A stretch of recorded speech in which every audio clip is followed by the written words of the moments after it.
Xin chào các anh, các chú và các bạn. Đây, hôm nay em chia sẻ một số cái món đồ. Thứ nhất là những cái cục pin. Thì pin này là pin xe đạp cũ Sanyo. Một cái khối này là 14 cell. Mạch thì mạch chết là 270. Trước giờ em cũng bán rất nhiều rồi. Thì hôm nay em về một số ít thôi. Đó là khối số 1 ha, 14 cell. Khối số 2. Gói số 2 này là 21 cell. Mạch chết 410.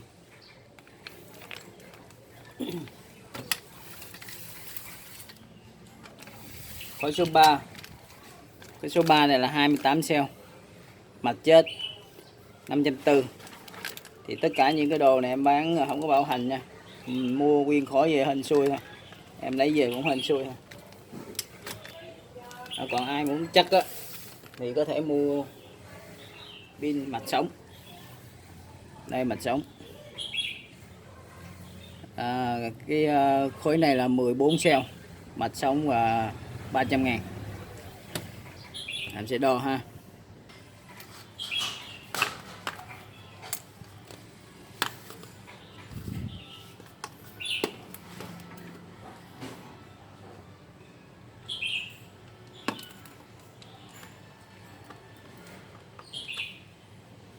Rồi, 27.2. Đó là mạch sống 300. Đó này, mạch sống 300. 28.5.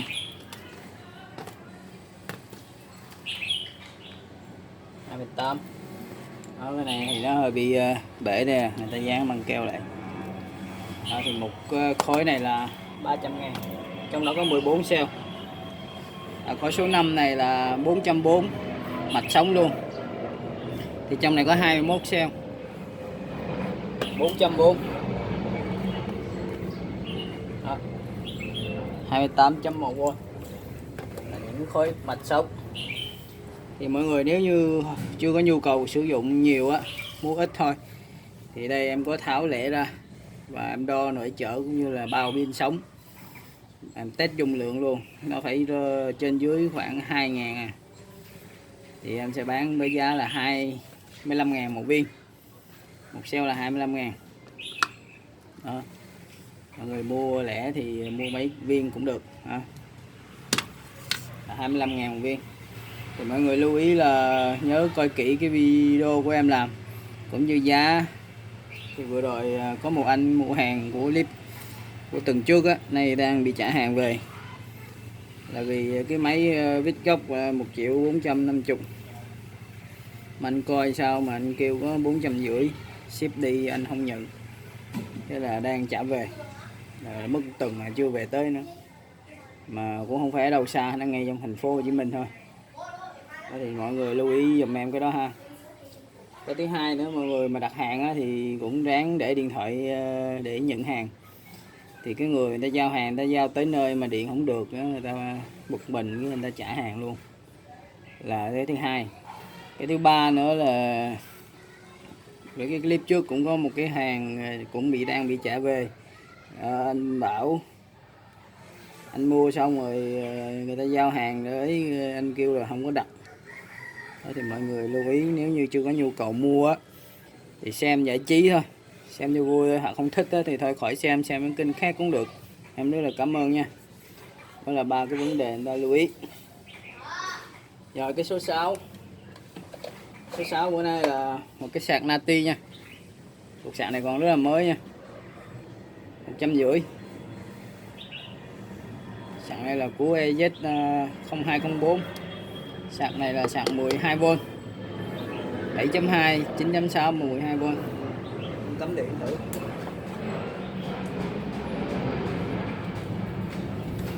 Sạc sống nha.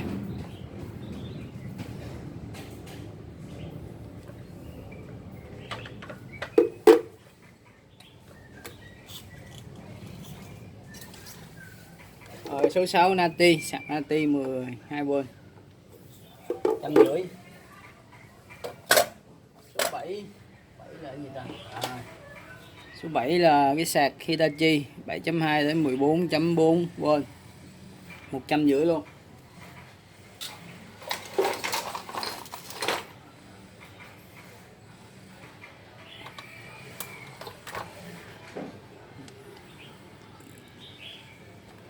Để kiểm tra, để xem sạc sống. Rồi số 7 150. Số 8 là cái sạc Ryobi. Cục này rất là nặng, chắc phải hơn ký 2 ký, ký mấy 2 ký. Thì cục sạc này là chỉ chuyên cho 12 thôi nha, người ta đánh dấu nè 7.2 9.6 là không sạc được.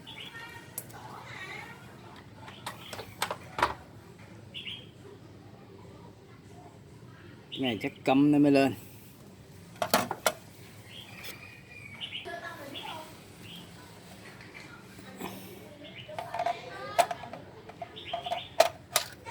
Đó, nhận sạc ha. Rồi, cục sạc Ryobi số 8 150. Số 9 là Black Laker. Sạc Black Laker là 9.6 đến 14V, 150.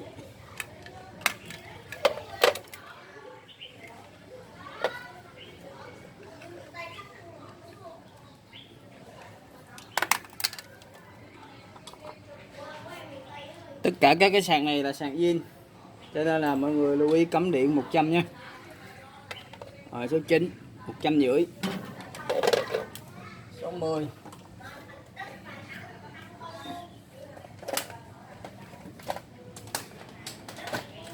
là sạc Makita DC14RC.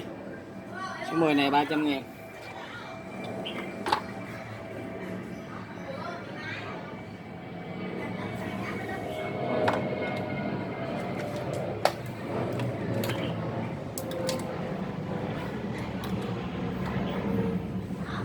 Đó, sạc sống nha. Rồi Makita số 10 300. 11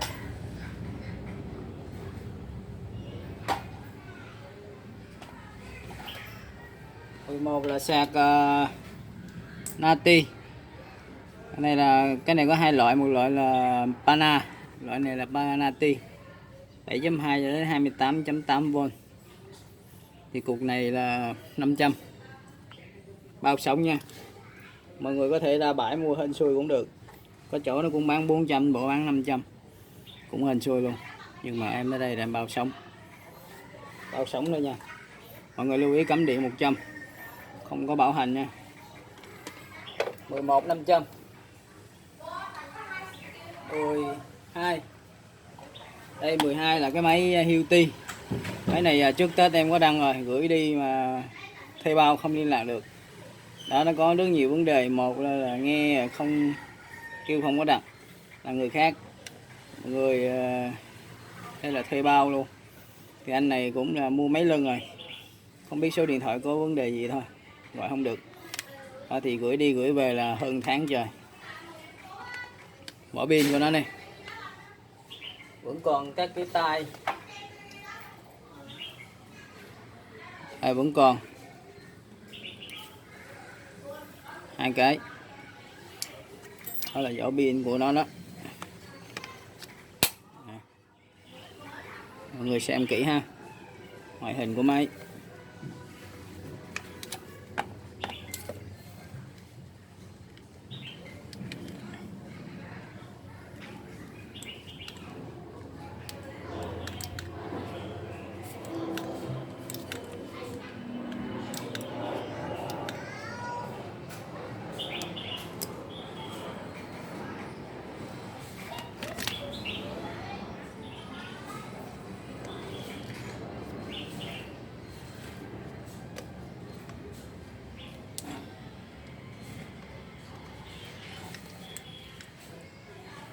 Rồi chắc cục pin này hết pin rồi. Rồi lấy cái nguồn ha. Cục pin này hết rồi.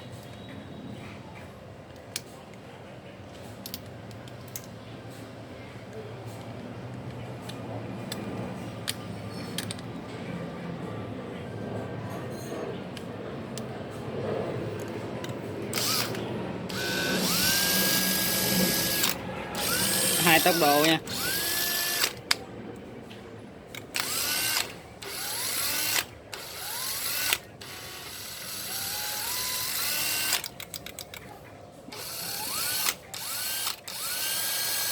Lâu lâu nó bóp cái nó không ăn á, khả năng là cò nó dơ thôi.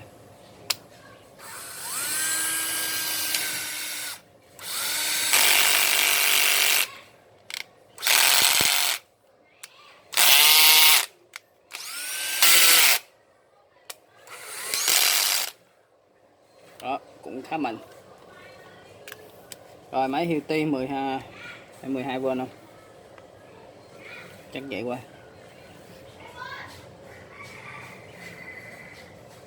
Kiếm hoài hôm nay 9.6V nằm ở dưới này nè, 9.6V nha. Mọi người có thể độ pin lên 12V chạy bình thường. Rồi máy 12 em vẫn bán cái giá đó thôi, mặc dù là bán được là cũng lỗ, mà không bán được thì cũng tồn ở nhà vậy thôi. Máy này trước em bán giùm nè, nhưng mà trả hàng về thì tiền thì đã thanh toán cho cái người đó rồi, cho nên là giờ mình ôm luôn. Rồi máy này là máy số 12, 350, thân máy vỏ pin 13 là một cái máy Ryobi 14V. Thì thân máy này là 650.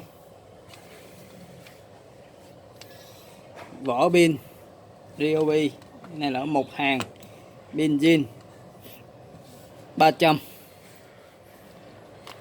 Nó đáp vô là 950.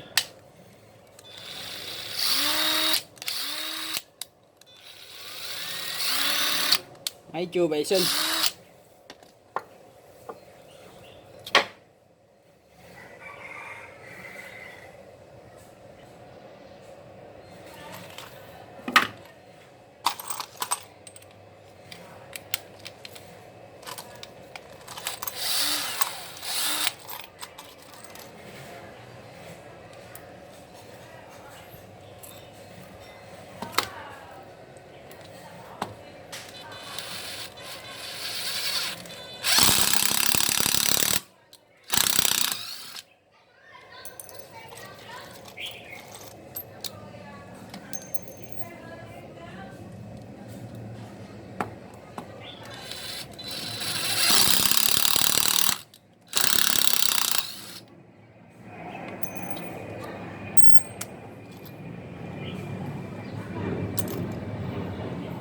Định bắn cái con ốc băng tôn này nhưng mà không có con vít.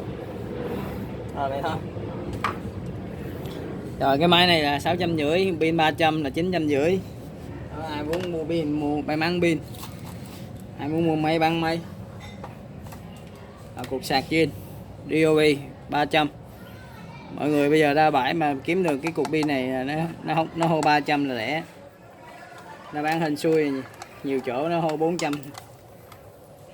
Có ai mà lạ là nó hô 500. Rồi tổng cộng cái bộ này là 1.250.000 nha. Còn bán lẻ mọi người có giá rồi đó, mọi người coi kỹ, nhớ kỹ nha.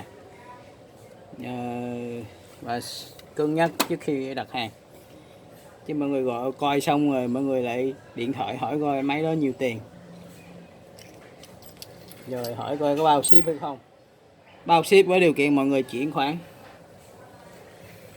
Rồi máy số 14. Máy số 14 là một cái vít mini Black Decker. Cái này cũng zin luôn nha, 350. Đó, nó hơi dè dè đó. Bên này không biết là cái gì, chế độ này. Đó, đảo chiều. Cục sạc của nó đây. Cục sạc của nó là điện 120 nha, mọi người lưu ý cái đó. Đó, một máy với cái sạc 350. Máy số 14. Số 15. Số 15 là Ryobi vít mini 400 3.6V. Thì cái này là sạc về sạc Nokia nha. Cái này nhớ trước có đăng một lần rồi. Đó, còn đèn luôn, đảo chiều. Đó, máy với cái cục sạc này là 400, ngay 15. Rồi 16 hôm nay em về mấy cái dao lấy ít thôi, lấy nhiều không có nữa, cho nên ra thấy còn mấy cây nó cũng mới mới nên là lấy về. Đó, thì cái này là cũng test nhiều à, để giới thiệu thôi, hỏi test để đỡ mất thời gian mọi người ha. Thì cái dao này là dao nhỏ 200 số 16, dao lớn là dao chặt 250 số 17 nha.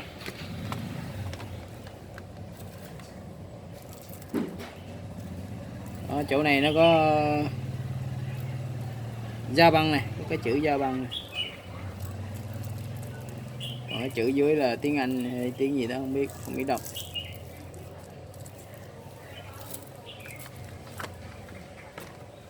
Rồi dao lớn ha, dao chặt 250. Rồi cái cuối cùng là cái máy khoan Hitachi 14V. Cục pin này là cục pin zin. Không có cầm, không có bao cầm nha, nhưng mà nó sống. Em vẫn xài và khoan đóng pin, khoan mấy cái lỗ vỏ pin để đóng pin cho mọi người. Còn khoan mấy cái lớn lớn thì chưa có thử. Mọi người lưu ý khi mà khóa muốn dặn ra hay dặn vô là phải kéo cái thằng này lên, còn đẩy vô là nó khóa lại, nó sẽ không có vặn đường nữa.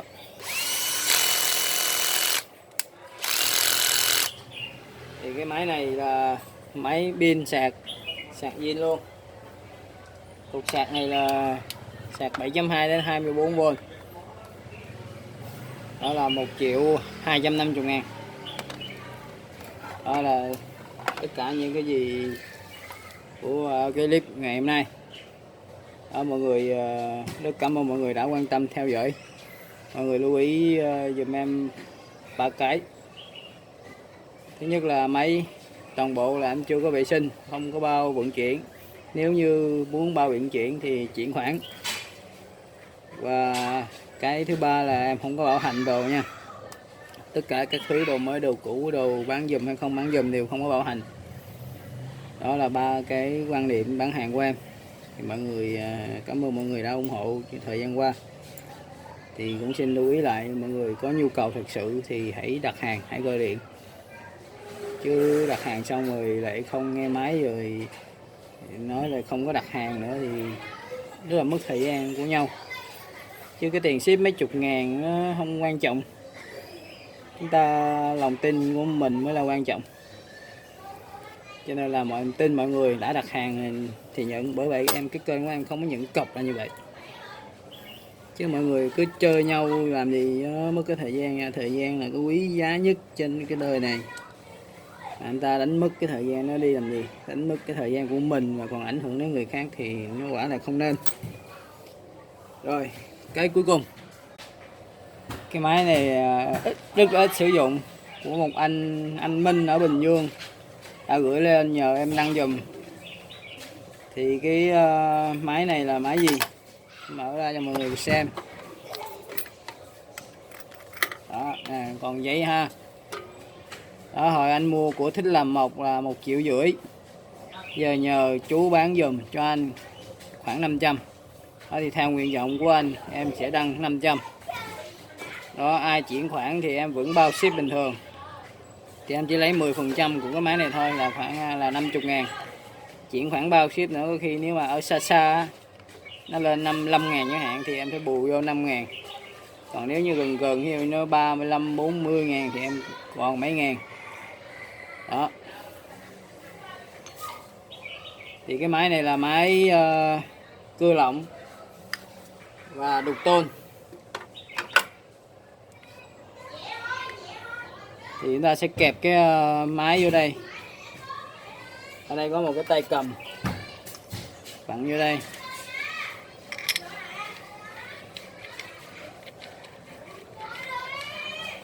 Đó, tay cầm cắm vô đây. Rồi máy khoan, lấy máy khoan nha, ví dụ lên cái máy khoan này. Cái máy khoan này kẹp vô đây.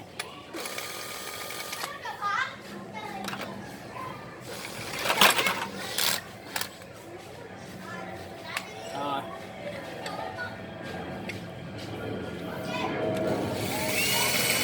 Nó sẽ thành cái máy cưa lộng.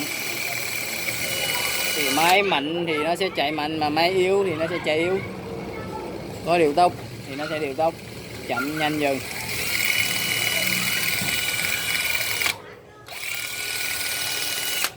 Đó là máy cưa lộng ha. Và còn một cái chức năng nữa.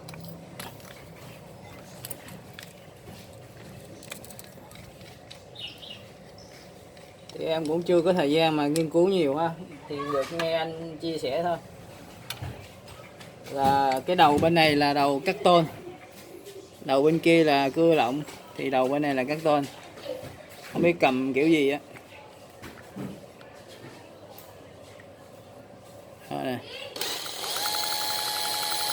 Đó, đầu bên này là cưa cắt tôn. Cắt tôn thì lấy cái gì thử. Thử tờ giấy này coi. Em nghĩ là nó vẫn còn đất sắt, tại vì anh này nó ít sử dụng nha. Còn không có thế.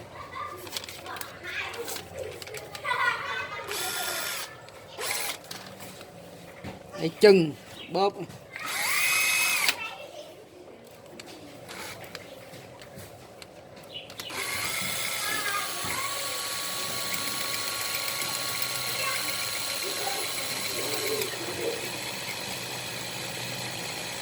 Không được rồi, không có tay.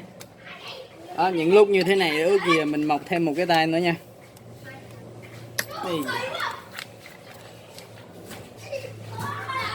Đó, có hai cái chức năng. Nó như vậy thôi. Và ở trong cái hộp này nó còn có một cái đầu đổi, đầu chuyển, cắt tôn, một cái nhỏ cái lớn thôi. Và một cái này không biết cái gì, một cái lưỡi, cái lục giác. Ở trong này có một cái đột nữa.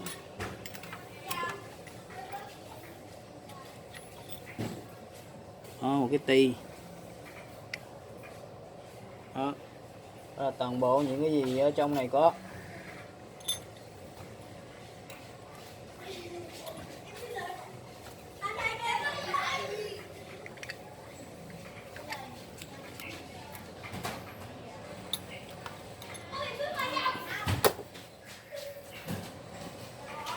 Rồi vậy ha.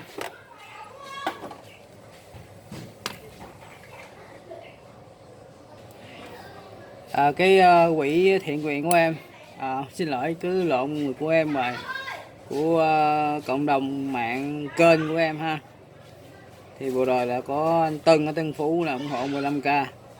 Chú ở gần nhà kêu không có đăng tên. Đó, thì em báo là chú gần nhà 25k.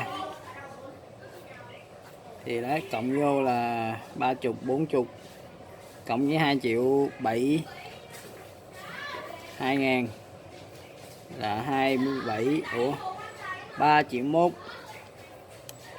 3 triệu 1. Ủa lộn, xin lỗi nha. 40 vô đây là 27 40 thôi, 42. Rồi cái đơn hàng của clip trước là em có 12 cái đơn hàng, nhưng mà bị trả về 2 đơn hàng nữa, coi như là còn 10. Thì cộng vô đây 10 nữa là 27 50 2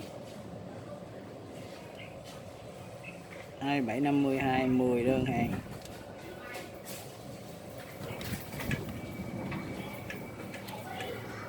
Đó là cái quỹ của chúng ta. Rất là cảm ơn mọi người ở gần xa khắp mọi miền tổ quốc đã luôn có những cái lòng nhân ái ha. Video của em tới đây thôi. Cảm ơn mọi người đã quan tâm theo dõi. Xin chào và hẹn gặp lại.